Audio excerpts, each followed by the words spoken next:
B Chandrakala की तरह तूफान, पहली बार बनी कलेक्टर, एक आदेश और वीडियो से हिल गया पूरा राजस्थान।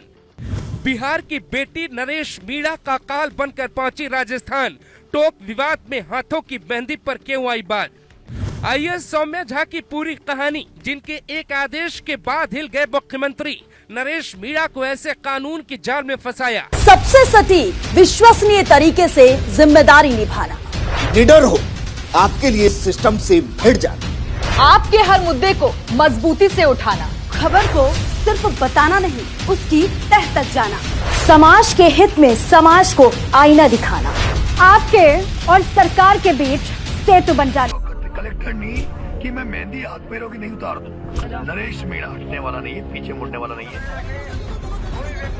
ये बात फिल्मी लगती है, लेकिन एकदम हकीकत है। राजस्थान की युवा नेता नरेश मीणा को एक आईएएस से पंगा लेना भारी पड़ गया। पहले आईएएस अधिकारी का अंदाज देखिए। ये है यूपी की तेजतर्रार आईएएस और अखिलेश यादव की बेहद खास रही बी चंद्रकला, जो दबंग स्टाइल के लिए इंटरनेट पर कभी क्वीन कही जाती थी।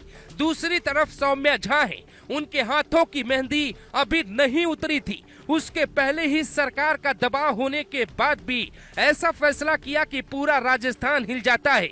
नरेश मीणा का असली पंगा बेशक एसडीएम अमित चौधरी के साथ हुआ था, लेकिन अंदर की बात यह है कि वह नेता नरेश मीणा और टोंक जिले के कलेक्टर सौम्या झा की लड़ाई प्रशासनिक होते हुए पर्सनल होती चली गई, जिसका एक वीडियो बाकायदे इंटरनेट पर वायरल है। और नरेश मीणा उस वीडियो में आईएएस सौम्या झा को धमकाता हुआ सुनाई दे रहा है। ये आज लड़ाई आर पार की होगी, जब तक वो कलेक्टर नहीं, जो अगर दिन में आ जाती तो ये सारा नाटक नहीं होता, हमारा नुकसान नहीं होता। जब तक वो कलेक्टर नहीं कि मैं मेहंदी हाथ पैरों की नहीं उतार दूं, जो मेहंदी लगा के कलेक्ट्री में बैठी है, जो सरकारी ड्यूटी नहीं करके बीजेपी की ड्यूटी कर रही है, वो कलेक्टर नहीं जब तक यहाँ नहीं आएगी धरना स्थल पे, जब तक नरेश मीणा हटने वाला नहीं है, पीछे मुड़ने वाला नहीं। सौम्या झा की शादी राजस्थान में हुई। वो बिहार की रहने वाली है, लेकिन हिमाचल कैडर में उनका चयन साल 2017 में हुआ। बाद में शादी के कारण उन्होंने अपना राजस्थान कैडर करवाया। उन्हें नहीं पता था कि टोंक में उनकी पहली पोस्टिंग में नरेश मीणा के समर्थक कुछ इस तरीके से स्वागत करेंगे। पहली बार वो खुलकर बताती हैं कि टोंक में क्या हुआ और नरेश मीणा के साथ अब क्या होने वाला है। नरेश मीणा को 14 दिन तक के लिए जेल भिजवाने वाली आईएएस सौम्या ने पहले ही प्रयास में परीक्षा पास कर ली। यही नहीं, उनका साल 2017 बैच में 58 रैंक था। सीधा मतलब है कि तेज तर्रार अधिकारी से पंगा लेना नेताओं को बहुत भारी पड़ जाता है। सौम्या के पिता खुद आईपीएस अधिकारी है। सौम्या झा को अक्षय गोदारा से प्यार हो जाता है। वहीं से उनकी जिंदगी बिहार और हिमाचल से निकलकर राजस्थान पहुंच जाती है। अक्षय गोदारा भी आईएएस अधिकारी है और वो राजस्थान कैडर के आईएएस है। शायद नरेश मीणा ने ये बात पता नहीं किया कि कलेक्टर का बैकग्राउंड क्या है। शायद वो उनकी उम्र देखकर गच्चा खा गए। लेकिन हम आपको इस वीडियो में पूरी कहानी दिखाने जा रहे हैं, कैसे वहां पर अधिकारी वर्सेस नरेश मीणा में पूरा बवाल बदल गया। आईएएस सौम्या झा आईपीएस आकाश तोमर की तरह ही आज भी यूपीएससी की तैयारी करने वाले बच्चों को टिप्स देती है और नोट्स बना के उन्हें बांटती है। ये कलेक्टर सौम्या का एक पक्ष हो गया। सौम्या झा वहाँ खुद गांव वाले से बात करती देखी गई। उनका अंदाज और बात करने या सुनने का तरीका एकदम यूपी कैडर की बी चंद्रकला की तरह दिखाई दे रहा है। पर सवाल उठता है कि ऐसी कौन सी बात हो गई थी कि कलेक्टर सौम्या को नरेश मीणा के नंबर पे कुल 6 बार खुद के नंबर से कॉल करनी पड़ी। और ऐसा क्या हो गया था कि ये लड़ाई प्रोफेशनल कम पर्सनल ज्यादा दिखाई देने लगी है। दरअसल एक वीडियो नरेश मीणा का वायरल हो रहा है। उसी वीडियो में छिपी है पूरे घटना की सच्चाई। गिरफ्तारी से ठीक पहले निर्दलीय प्रत्याशी नरेश मीणा का ये वो वीडियो है जिसमें वो सीधे तौर पे कलेक्टर को धमकाते नजर आ रहे हैं। और यहीं से लड़ाई कलेक्टर वर्सेज मीणा और मीणा के समर्थकों के बीच हो जाती है। 13 नवंबर को दोपहर करीब 1 बजे एसडीएम को थप्पड़ मारा था, जबकि ये वायरल वीडियो उसी दिन का है, लेकिन रात का बताया जा रहा है। सौम्या झा आईएएस बनने से पहले मध्य प्रदेश में रहती थी, क्योंकि उनके पिता मध्य प्रदेश कैडर के आईपीएस अधिकारी है। एकदम तूफानी अंदाज में रहने वाली सौम्या झा की पहचान आज देश के हर आईएएस के बीच हो चुकी है। टोक की घटना छोटी नहीं थी, वो इसलिए क्योंकि नरेश मीणा की युवाओं में अच्छी पकड़ है।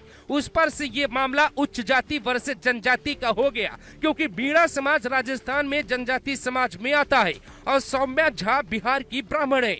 जिला उनके पास है, जबकि राजस्थान के मुख्यमंत्री भी खुद ब्राह्मण है।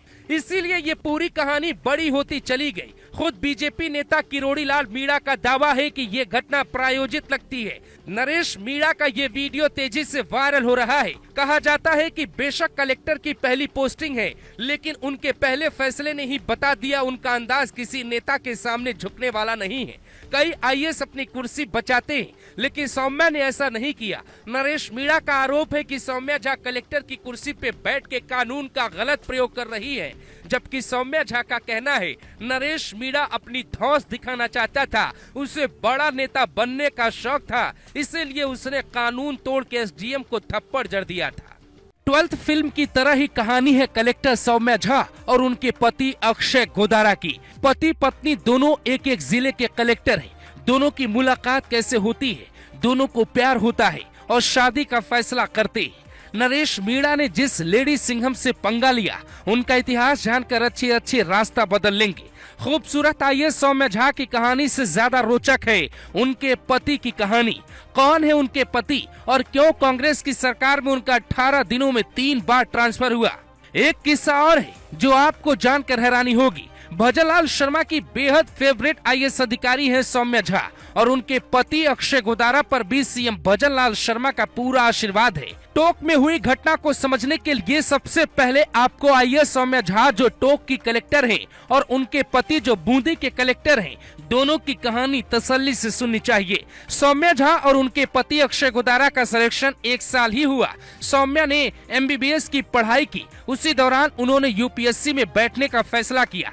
इस बीच उनकी मुलाकात अक्षय गोदारा से होती है। अक्षय गोदारा का भी सिलेक्शन साल 2016 में ही होता है। हालांकि उनकी रैंक थी 603।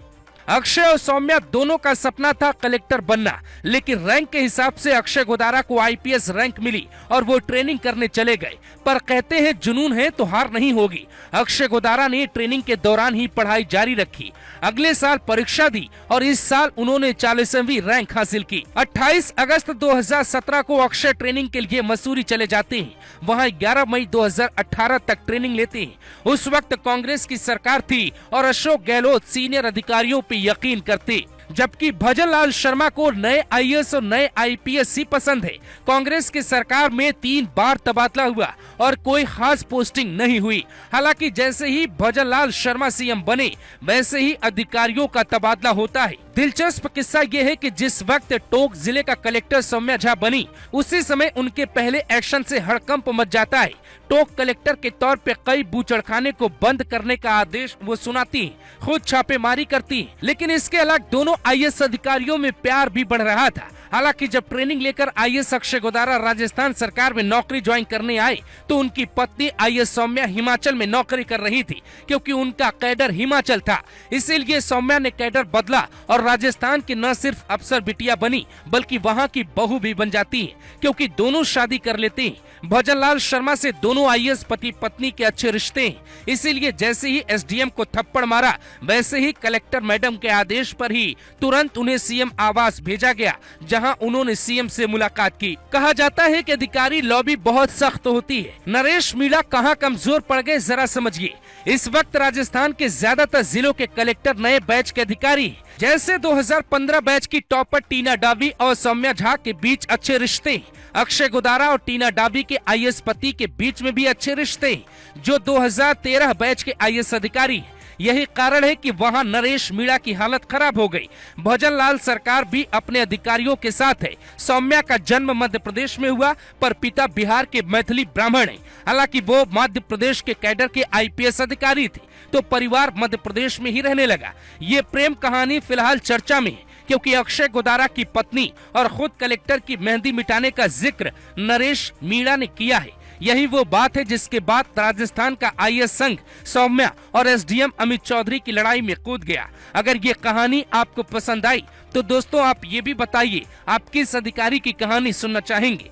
वीडियो को लाइक और चैनल को सब्सक्राइब जरूर करिएगा।